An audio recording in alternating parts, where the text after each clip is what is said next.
नमस्कार दोस्तों, अभी की सबसे बड़ी खबर है। निजामुद्दीन वाले मौलाना साद के समर्थन में उतरे आपके नेता अमानतुल्लाह खान। बीजेपी नेताओं को लेकर कही बड़ी बात। तो वहीं चीनी बीमारी को लेकर कांग्रेस के नेता राहुल गांधी ने भी संभाला बड़ा मोर्चा, किया इस प्रकार का बड़ा ऐलान। तो वहीं राम नवमी के मौके पर मंदिर में पूजा करने पर भीड़ जमा होने पर पत्रकारों ने घेरा। तो वहीं दुनिया भर में कोरोना मरीजों की संख्या हो गई है 9,90,186। तो वहीं मरने वालों की संख्या हो गई है 50,691। तो वहीं जो लोग इस बीमारी से ठीक हुए हैं उनकी संख्या है 2,06,376। जी हाँ दोस्तों, ये थी दुनिया भर में मरीजों की संख्या की बात। तो वहीं बात करें इंडिया की, तो भारत में चीनी बीमारी के मरीजों की संख्या हो गई है 2300 के पार। तो वहीं इस बीमारी से मरने वालों की संख्या हो गई है 50 के पार। और वहीं जो लोग इस बीमारी से ठीक हुए हैं उनकी संख्या है 177। जी हाँ दोस्तों, दरअसल क्या कुछ है पूरा मामला हम आपको बताएंगे जरूर। लेकिन दोस्तों से पहले अगर आप भी गोदी मीडिया का बहिष्कार करते हैं तो लाइक कीजिए इस वीडियो को, साथ ही चैनल को सब्सक्राइब करके बेल आइकन को दबाना बिल्कुल ना भूलें। और साथ ही कमेंट बॉक्स में बताइए क्या चीनी बीमारी को रोकने के लिए मोदी सरकार का प्रयास पर्याप्त है या फिर नहीं। मौलाना साद के समर्थन में उतरे आपके MLA अमानतुल्लाह खान। बीजेपी नेता नकवी और आरिफ मोहम्मद खान को कहे अपशब्द। दरअसल दोस्तों, देश भर में तबलीगी जमात का मुद्दा इन दिनों काफी चर्चा में है। स्वास्थ्य मंत्रालय के मुताबिक जमात के चलते देश भर में 9,000 लोगों को क्वारंटीन किया गया है। साथ ही 334 चीनी बीमारी पॉजिटिव को अस्पताल में भर्ती किया गया है। इसी के साथ इस मुद्दे पर आपके नेता अमानतुल्लाह खान का बड़ा बयान सामने आया है, जहां आम आदमी पार्टी के नेता ने बीजेपी नेता मुख्तार अब्बास नकवी और केरल के राज्यपाल आरिफ मोहम्मद खान को लेकर अपशब्द बोल दिए हैं। जी हाँ दोस्तों, दरअसल तबलीगी जमात के मुद्दे पर बीजेपी नेताओं के रवैये पर आपके नेता अमानतुल्लाह खान का बड़ा बयान सामने आया है, जहां उन्होंने बीजेपी नेताओं को आड़े हाथ लेते हुए कई ऐसे शब्द कह दिए हैं जिसको लेकर बीजेपी के नेता काफी गुस्साए हैं। और साथ ही उन्होंने निजामुद्दीन वाले मौलाना साद का भी समर्थन कर दिया है। तो वहीं आपको बता दें कि दरअसल मुख्तार अब्बास नकवी ने बुधवार को एक अखबार को दिए गए इंटरव्यू में तबलीगी जमात की तुलना तालिबानी अपराध से की थी, जिस पर आपके नेता ने ट्वीट कर कहा कि मुख्तार अब्बास नकवी और आरिफ मोहम्मद खान जैसे दलाल बताएंगे कि मौलाना साद साहब जैसे बुजुर्ग क्या हैं और मरकज निजामुद्दीन में क्या होता है। इन जैसे लोगों ने कोरोना बीमारी को भी मुसलमान बना दिया, अफसोस। तो वहीं आपको बता दें कि क्या था पूरा मामला। दरअसल केरल के राज्यपाल आरिफ मोहम्मद खान ने तबलीगी जमात के प्रमुख मौलाना साद को लोगों को भड़काने का आरोप लगाया और कहा कि मौलाना साद ने लोगों को बरगलाने की कोशिश की है और कभी ना माफ करने वाला अपराध किया है। तो वहीं मौलाना साद जैसे लोग इस्लाम की भलाई नहीं बल्कि इसके खिलाफ काम करते हैं। इसी के साथ बीजेपी के नेता मुख्तार अब्बास नकवी ने अपने इस इंटरव्यू में कहा था कि दिल्ली के निजामुद्दीन में तबलीगी जमात के मुख्यालय मरकज में एक धार्मिक आयोजन में शामिल लोगों के जमावड़े की घटना किसी तालिबानी अपराध से कम नहीं है और अधिकारियों को इससे सख्ती से निपटना चाहिए, जिसको लेकर आपके नेता अमानतुल्लाह खान ने इस प्रकार का बड़ा बयान देते हुए इन नेताओं के खिलाफ अपशब्द का इस्तेमाल किया है। जी हाँ दोस्तों, अगला समाचार। अमित शाह बोले कोरोना को लेकर कांग्रेस ओछी राजनीति कर रही है, लोगों को भ्रमित करना बंद करे कांग्रेस। तो वहीं चीनी बीमारी पर कांग्रेस ने बुलाई बैठक। राहुल गांधी बोले गरीब और कमजोर वर्ग की मदद करें पार्टी के नेता। दरअसल दोस्तों, चीनी बीमारी लॉकडाउन के बीच गुरुवार को वीडियो कॉन्फ्रेंसिंग के जरिए कांग्रेस वर्किंग कमेटी यानी कि CWC की बैठक हुई। मीटिंग में पार्टी की अंतरिम अध्यक्ष सोनिया गांधी ने चीनी बीमारी को मानवीय और बेहद गंभीर स्वास्थ्य संकट बताया। उन्होंने कहा कि चीनी बीमारी हमारे सामने बेहद भयानक चुनौती है, लेकिन इसे हराने का हमारा संकल्प और भी ज्यादा बड़ा होना चाहिए।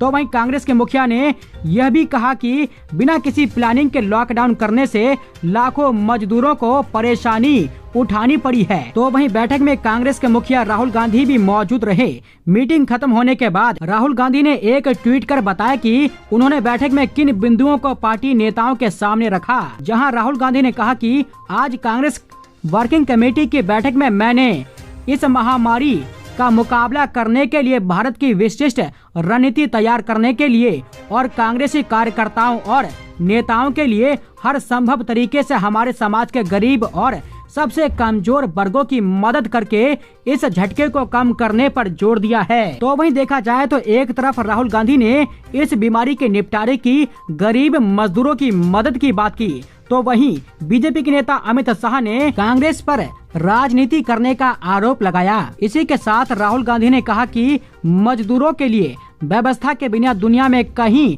लॉकडाउन नहीं किया गया। दरअसल दोस्तों, कांग्रेस पार्टी के बड़े नेता राहुल गांधी ने लंबे समय बाद CWC के बैठक में वापसी करते हुए कहा कि भारत में सबसे खराब तरीके से लॉकडाउन किया गया।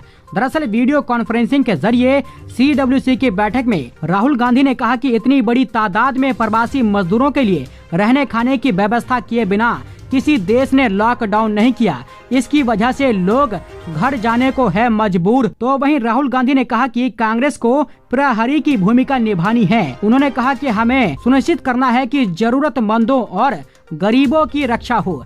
भारत को विशेष रणनीति के साथ कोविड-19 से लड़ना है। भारत को आर्थिक तबाही से भी निपटने के लिए तैयार रहना है। इसी के साथ राहुल गांधी ने कांग्रेस के कार्यकर्ताओं से कहा कि लोगों की मदद करनी चाहिए, लोगों के दुख को कम करने की कोशिश करें और उन्हें हर संभव तरीके से मदद करें।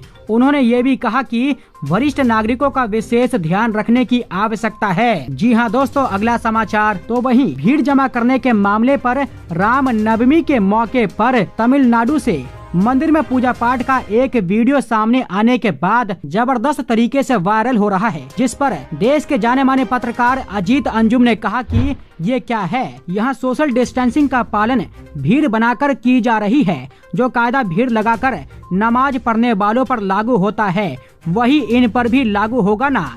आज ऐसी तस्वीरों के साथ चीख पुकार वाली डिबेट तो बनती है ना, ये उसी जमात के होते तो चीखते ना, तो देश हित में आज भी चीखिए। दरअसल पत्रकार अजीत अंजुम की ओर से टीवी पर प्रोपेगेंडा चलाने वाले गोदी मीडिया को इस प्रकार की बात कही गई है। तो वहीं इस मामले पर उत्कर्ष कुमार सिंह कहते हैं कि धर्म और आस्था के नाम पर अपनी जिंदगी दांव पर लगा रहे हैं ये मूर्ख लोग।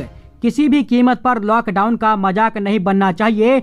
भगवान श्री राम लॉकडाउन या अगले साल तक इंतजार कर सकते हैं, लेकिन आपने अभी सावधानी नहीं बरती तो आप अपने साथ कई लोगों को अगली रामनवमी देखने लायक नहीं छोड़ेंगे। तो वहीं NDTV के पत्रकार उमा शंकर सिंह कहते हैं कि जब तक कोई कोरोना पॉजिटिव नहीं मिलता तब तक हर जमावड़ा सही है। एक चौंकाने वाली खबर सामने आई है। दरअसल चीनी बीमारी से यूरोप में जान गंवाने वाले 95% लोग 60 वर्ष से अधिक आयु के थे। विश्व स्वास्थ्य संगठन यानी कि देखा जाए तो इस प्रकार की बीमारी बुजुर्गों पर ज्यादा असर करती है। इस बात की पुष्टि विश्व स्वास्थ्य संगठन ने की है, यानी कि WHO ने इस बात की पुष्टि करती है कि जो लोग यूरोप में मारे गए हैं उनकी आयु 60 वर्ष से ज्यादा थी, उनकी संख्या 95% थी। लॉकडाउन पर बिहार के मंत्री ने उठाए सवाल, बोले नाकाम हुआ लॉकडाउन, योगी और आप सरकार जिम्मेदार। दरअसल दोस्तों, देश में चीनी बीमारी को लेकर लगाए गए 21 दिन का लॉकडाउन पर बिहार की नीतीश कुमार सरकार में मंत्री ने सवाल उठाए हैं। मंत्री ने कहा कि लॉकडाउन नाकाम हो चुका है, साथ ही कहा कि इसके लिए यूपी और दिल्ली की सरकार जिम्मेदार है। तो वहीं नीतीश कुमार सरकार में मंत्री संजय झा ने बेहद कड़े शब्दों में साफ साफ कहा कि चीनी बीमारी से लड़ने के लिए लागू किया गया लॉकडाउन नाकाम हो चुका है और इसके लिए उत्तर प्रदेश की योगी सरकार और दिल्ली की अरविंद केजरीवाल सरकार जिम्मेदार है। दरअसल जब संजय झा से पूछा गया कि क्या लॉकडाउन का मकसद नाकाम हो चुका है, उन्होंने कहा कि लॉकडाउन का मकसद था जो जहां है वहीं रहें और इसी को ध्यान में रखकर हमने सभी इंतजाम किए थे और मुख्यमंत्री नीतीश कुमार ने 100 करोड़ रुपए बांटे थे, लेकिन आनंद बिहार और दिल्ली उत्तर प्रदेश के विभिन्न भागों से विशेष बसों की व्यवस्था की गई। लोगों को बिहार की सीमाएं जिलों तक पहुंचाया गया। हजारों की तादाद लोगों में यहां उतारा गया। हम लोगों ने लगभग 25,000 लोगों को उनके गांवों तक पहुंचाया है, जबकि हमारी मूल योजना उन्हें स्पेशल कैंपों में रखने की थी, लेकिन लोग हिंसक हो उठे और कुछ जगहों पर तो खुदकुशी करने की कोशिश की। जी हाँ दोस्तों, यानी कि देखा जाए तो लॉकडाउन के मुद्दे पर भी लोग राजनीति कर रहे हैं, जिसको लेकर बिहार के मंत्री जो कि नीतीश कुमार सरकार में मंत्री हैं, उन्होंने लॉकडाउन को फेल करार दिया है। यानी कि बीजेपी सरकार में मंत्री ने ही मोदी के लॉकडाउन को फेल बता दिया। जी हाँ दोस्तों, अगला समाचार, ना सैलरी लेती है ममता बनर्जी ना पेंशन, फिर भी पीएम मोदी के राहत कोष में दिए 10 लाख रुपए। साथ ही बंगाल के मुख्यमंत्री ममता बनर्जी ने बंगाल के वासियों के लिए पीएम मोदी से मांगे 25,000 करोड़ की आर्थिक मदद। तो वहीं उत्तर प्रदेश के पूर्व मुख्यमंत्री अखिलेश यादव ने किया बड़ा ऐलान, कहा सपा कार्यकर्ता अनाज दवा वितरण में सरकार की मदद को है तैयार, लेकिन सरकार दे साथ राजनीति ना करें। जी हाँ दोस्तों, इसी के साथ बस इतना ही। जय हिंद।